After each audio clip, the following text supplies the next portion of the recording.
So let's start momentum integral equation and see how it can make our life a lot simpler, where we do not have to do fancy integrations, substitutions, converting an PDE to an ODE, and ultimately get a numerical solution even for the simplest possible cases.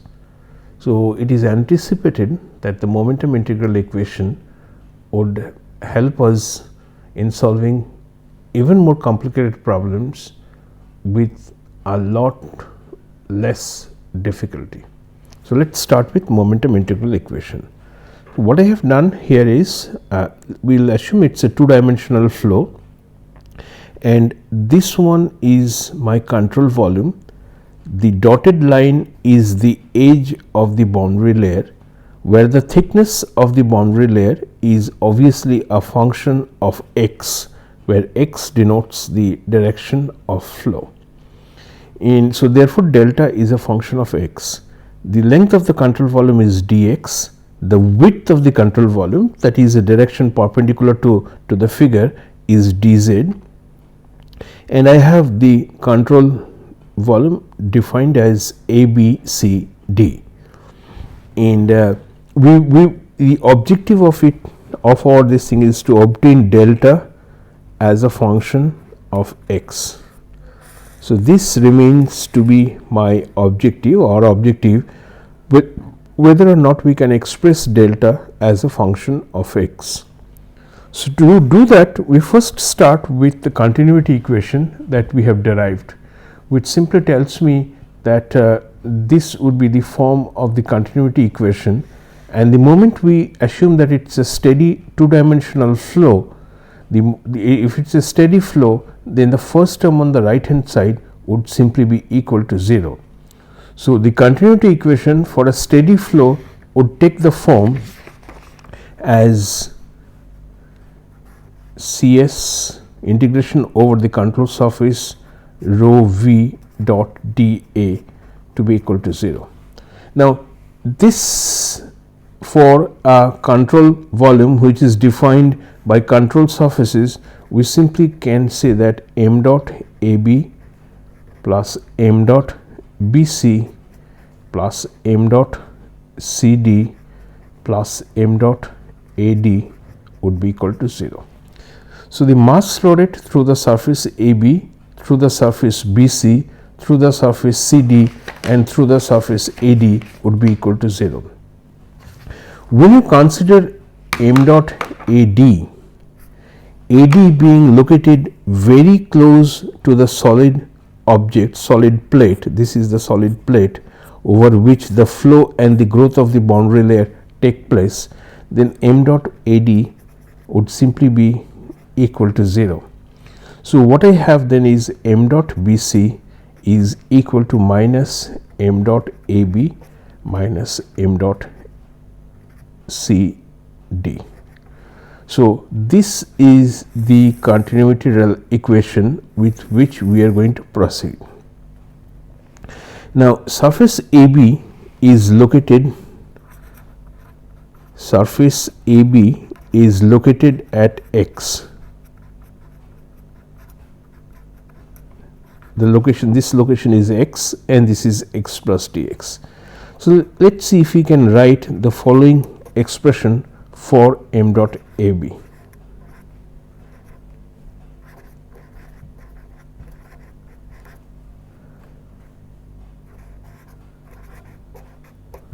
Okay.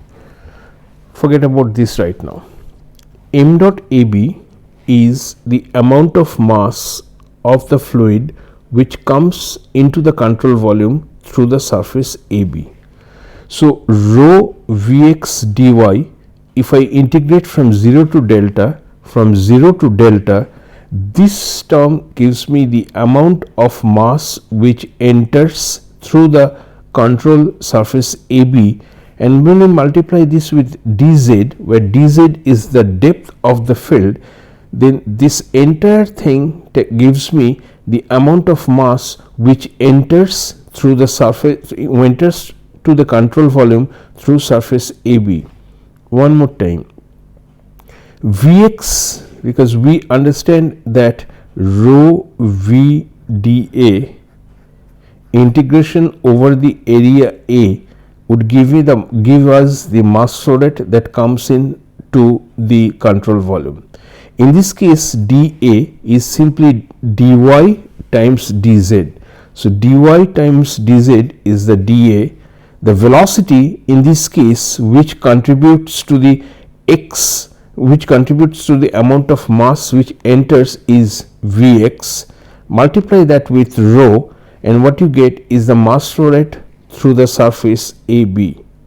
However, you also can see that through the surface AB, mass comes into the control volume. So according to the convention which I have proposed, we are going to use, is whenever mass comes into the control volume, it is to be taken as negative.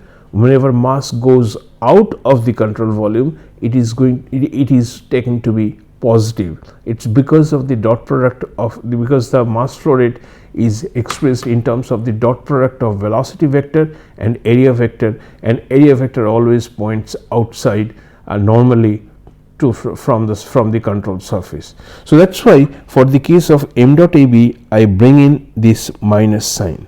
So m dot AB essentially tells me the mass flow rate coming in to the control volume through the surface CV. Now when we try to get whatever be the end, we understand that m dot AD is equal to 0. Let's concentrate on the other surface, which is m dot CD. M dot CD is located at a distance dx from AB, where AB is located at x and CD is located at x plus dx, where dx is small. So the function m dot AB, if we take a Taylor series expansion of this m dot AB and disregard all the higher order terms, then m dot x plus dx is simply going to be m dot x plus del m dot by del x evaluated at x multiplied by dx. So this is the Taylor series expansion, and where we neglect the higher order terms. So this is which we are doing for CD, which is located at x plus dx.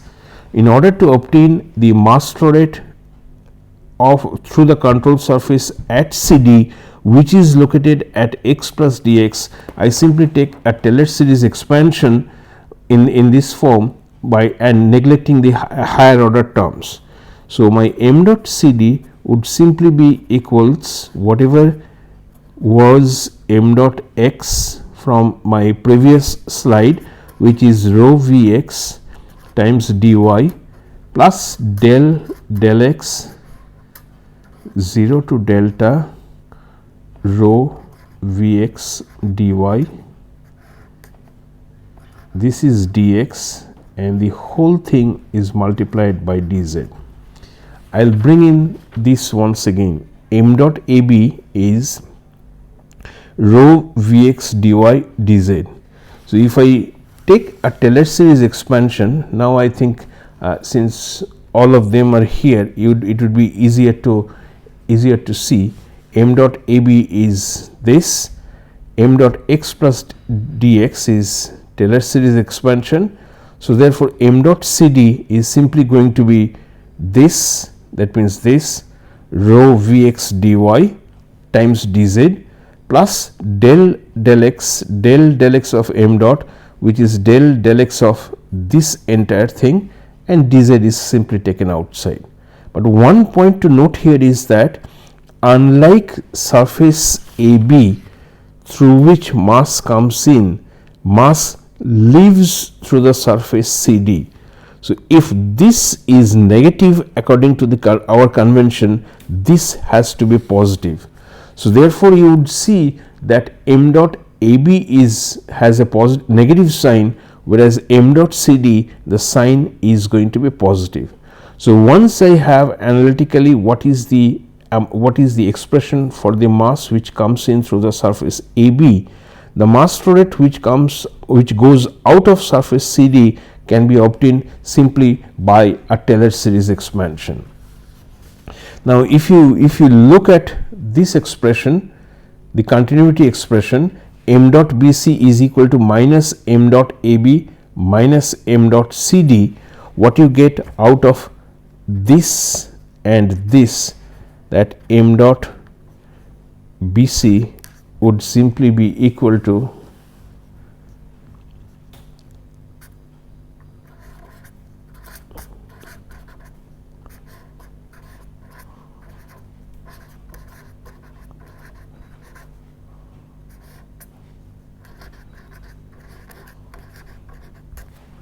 so m dot, I think everything fits in here. First of all, continuity gives me the expression for m dot BC in terms of m dot AB and m dot CD. We know what is m dot AB, we know what is m dot CD. So, m dot BC is simply this, and this term will cancel, and what I have then is del x of this entire thing with a minus sign because it is minus of m dot CD. So, this is the third mass flow rate to the control volume that we are going to use. So, I have an expression for m dot AB, I have an expression for m dot CD, and I have an expression for m dot BC. All, and nothing goes in to the control volume through the surface AD. So, through all these three surfaces AB, BC and CD, I now know what is the mass which comes in through each of them. Whenever mass comes in to the control volume, due to its velocity, it will carry some momentum along with it. So, the next step would be to write the momentum equation utilizing the expressions of the mass flow rate that we already have. So, we will keep in mind what are the expressions for AB, CD and BC and try to project them to the momentum flow into the control volume. So, the next step after the use of continuity equation is the use of the momentum equation, and the momentum equation simply tells me, since it is a steady state case, therefore, the second term on the right hand side of the momentum equation is 0. So, Fsx plus Fbx is going to be equal to the net efflux of momentum to the control volume because of flow through three surfaces, not 4, since m dot AD is 0 because of three surfaces. So, it's in steady flow. Now, since if we assume that, let us say, the effect of body forces are important. So, what I have then is, if I write the expression for the x component, F, the force, S denoting surface in the x direction, Fsx, surface force in the x direction must be equal to the net momentum efflux to the system. So, that is going to be the reduced form of the equation of the equation of motion for this specific case, and we are assuming that it is a steady case, steady flow, and the effect of body forces are important. So, Fbx is going to be 0 and the second term of the right hand side would be 0. So, let us write that equation and see if we can solve it to obtain a delta as a function of x. So, what we do is we start from this that tells us that Fsx plus Fbx is equal to del t of over the control volume Vx. This is, I am writing the x component of the momentum equation, x component of the momentum equation in what I have then is del t Vx rho times dV plus integration over the control surfaces Vx rho V dot dA. If Bx is 0, since we have assumed that the effect of body forces are important, this is 0 since we have assumed that it's a steady state. So no body force and steady state would simply give me Fsx is the sum of this, which are nothing but the momentum inflow, the net inflow, or rather the efflux of momentum through the controlled surfaces. So what we then have, if we denote the momentum as mf through the surface AB plus mf through the surface BC plus mf through the surface CD. We understand that there is no flow of momentum mf AD is 0 since the velocity x is 0 at AD. So I will bring this figure once again in here, which simply shows us, if you can see this figure, the surface AD is located very close to the solid surface. So Vx is 0 due to no slip condition, or close to 0 due to no slip condition at AD, and so therefore no flow enters through the surface AD, and therefore no momentum can come in to the control volume, no x momentum can come into the control volume, since your velocity is almost 0 at AD, which is at the liquid solid interface.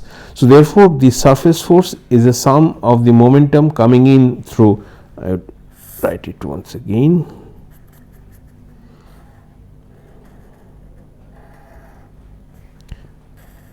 So this is A, B, C, D. MAD is 0, and this is what it is. Now the next step is we have to find out what are going to be these three cases. So MFAB, when we talk about surface AB, MFAB would simply be equal to minus of 0 to delta Vx rho Vx dy dz. I would show you once again what we have understood for m dot AB.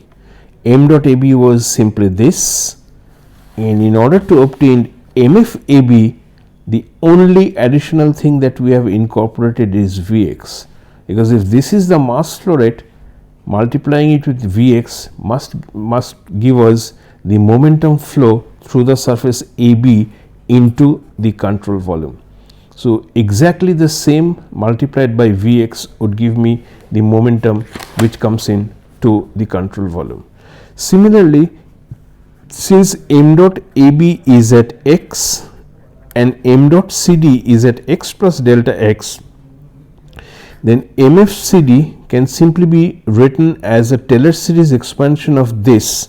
So this is going to be MFAB plus del x of MFAB multiplied by dx.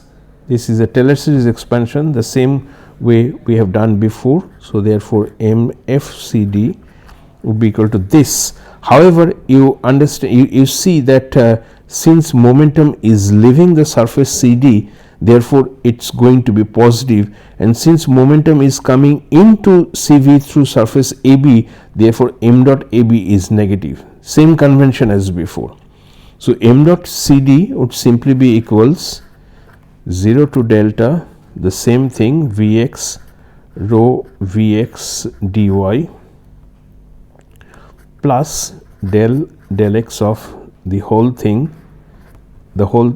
0 to delta Vx rho Vx dy times dx and the entire multiplied by dz.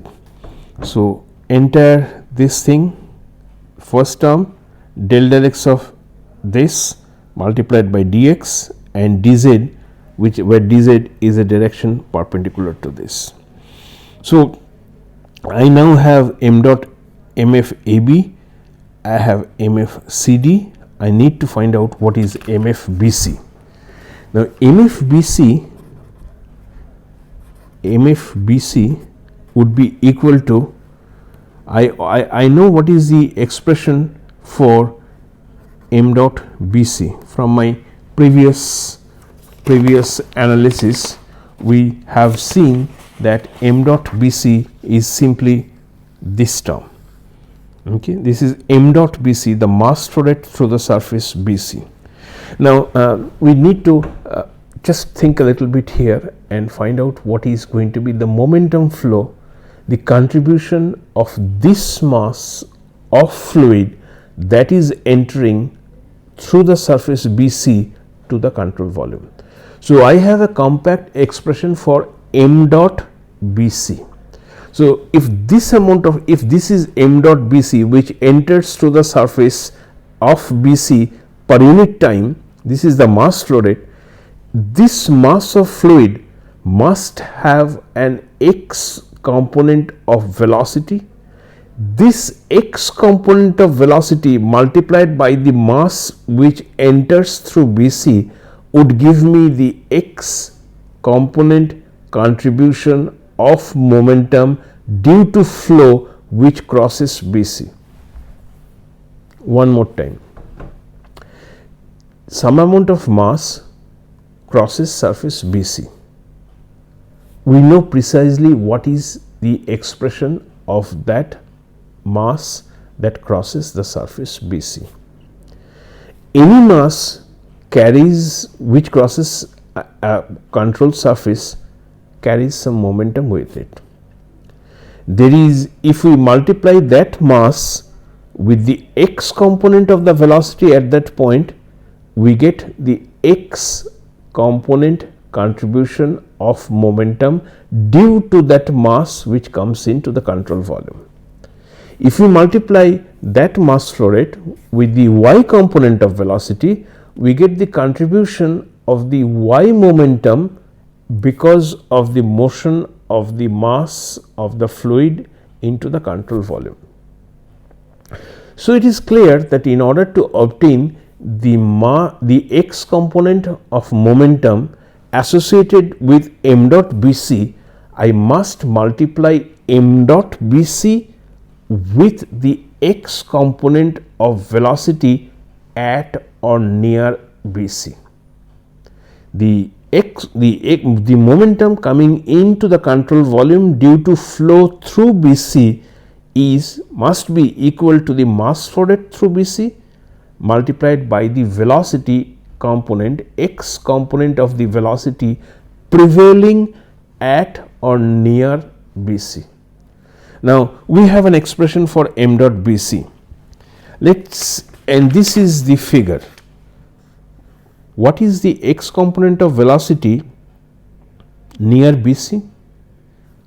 So if you think of the x component, it's 0 here, it keeps on increasing, and when it reaches the edge of the boundary layer, at the edge of the boundary layer, the velocity would simply be equal to the free stream velocity, which is u, with which the velocity is flowing outside of the boundary layer. So to the expression of m dot bc, I must multiply with u the x component of velocity near bc to obtain what is the x component of momentum contribution due to the flow through BC. So m dot BC, the expression for m dot BC must be multiplied with u in order to obtain the x component contribution of flow through m dot BC. And therefore mf BC would simply be equals minus u times del x 0 to delta rho Vx dy dx times dz. Okay. So, the net momentum through the controlled surfaces would be, which is rho v dA. When you add to this expressions for mf AB, mf AB, BC, CD, when you add these three together, what you get is del x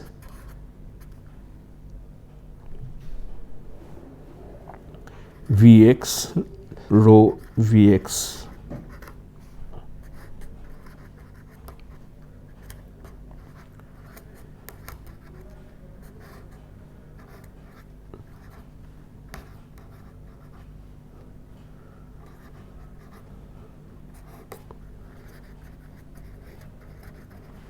So, this is going to be the total momentum that you add to the surface. Now, let us think of what are the surface forces on CV in the x direction.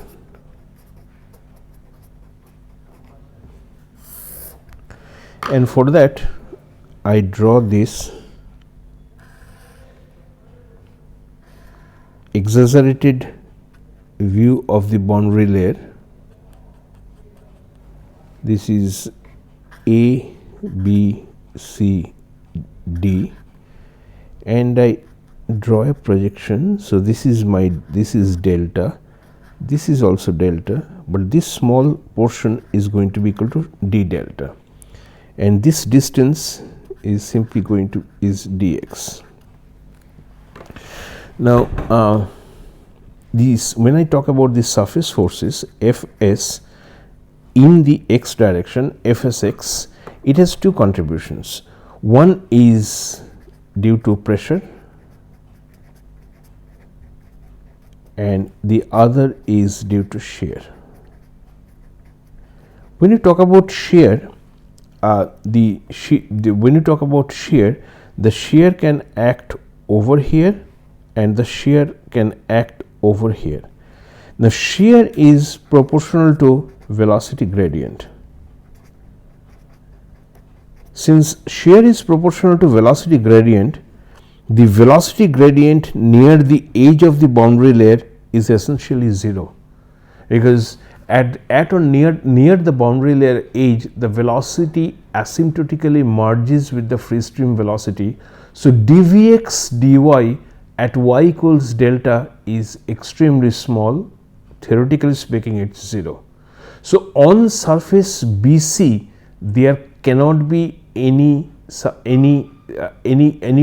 shear force. However, the same is not true for the surface AD, which is located very close to the solid liquid interface, where there can be substantial velocity gradient. The side two surfaces being normal to the x direction, they do not contribute to any shear force. The bottom surface definitely has a shear force. The top surface does not have a shear force, since the velocity gradient over there approaches 0. So, when we talk about the shear force, we only need to consider surface AD, we do not need to consider surface BC.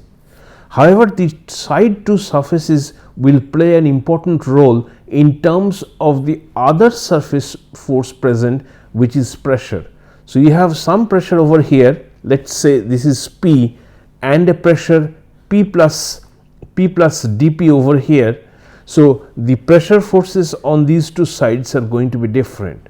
On the other hand, the top surface is not a flat surface, it is a curved surface.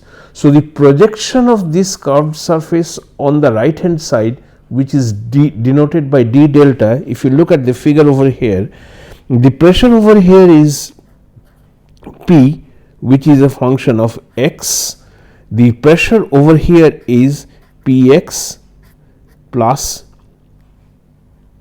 dP dx times dx. So, on one side I have a pressure Px, On the other side, on the other surface CD, the pressure is going to be equal to P plus dP dx. So I have to think of what is the surface force on surface AB, which is surface AB has only pressure. So FAB, which is a surface force, must be equal to P, delta is the thickness at this point, times dz, where dz is a direction perpendicular to this. So the force on surface AB is principally due to pressure, which can be expressed as the local value of pressure multiplied by the local value of the boundary layer thickness and the depth of the flow field. What is going to be at the surface CD? On surface CD, FCD would simply, the pressure is going to be P plus dP dx multiplied by dx, and delta has also changed, delta has become delta plus d delta, and dz will remain unchanged. So delta plus d delta is the new thickness of delta at this point, and the new pressure at CD is the Taylor series expansion of pressure. What is going to be BC? BC must be equal to whatever be the average pressure acting on BC multiplied by the projected area, and the projected area is simply d delta dz. So I would quickly draw this figure one more time.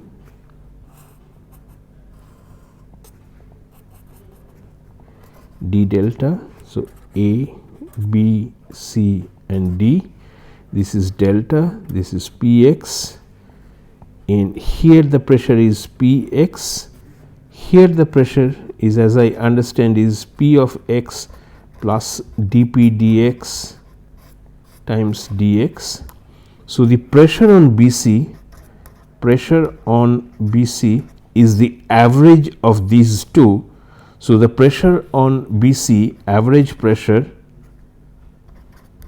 should be equal to Px plus half of dP dx times dx. The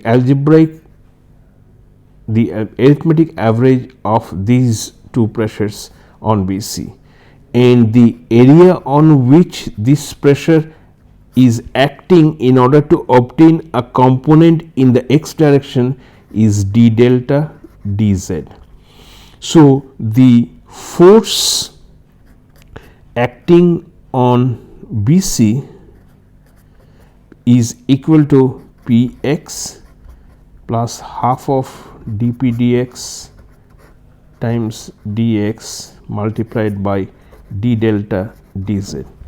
So think about this as the force on BC is the average pressure multiplied by the projected area of BC in the x direction. This is the x direction.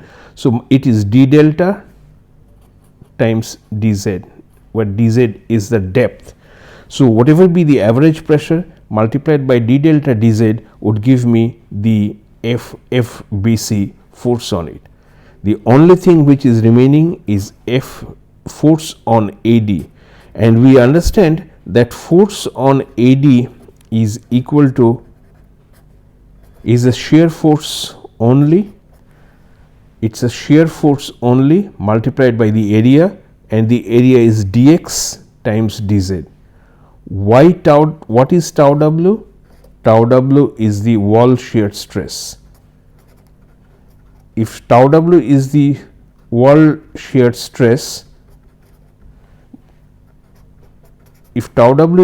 shear stress, which is acting on the wall, then the force acting on the fluid would be minus of tau w. Tau w is the wall shear stress acting on the wall. So the force on the control volume of fluid would simply be equals minus tau w, and no pressure force acting on FAD. So what we have done is we have identified, I'll do the rest in the next segment. We have identified the forces on AB BC, CD and AD. We realize that on AB, BC and CD, forces due to pressure act. On surface AD, there is no force due to pressure, but there is force due to shear. There is no shear force at BC since the gradient goes to 0, velocity gradient goes to 0.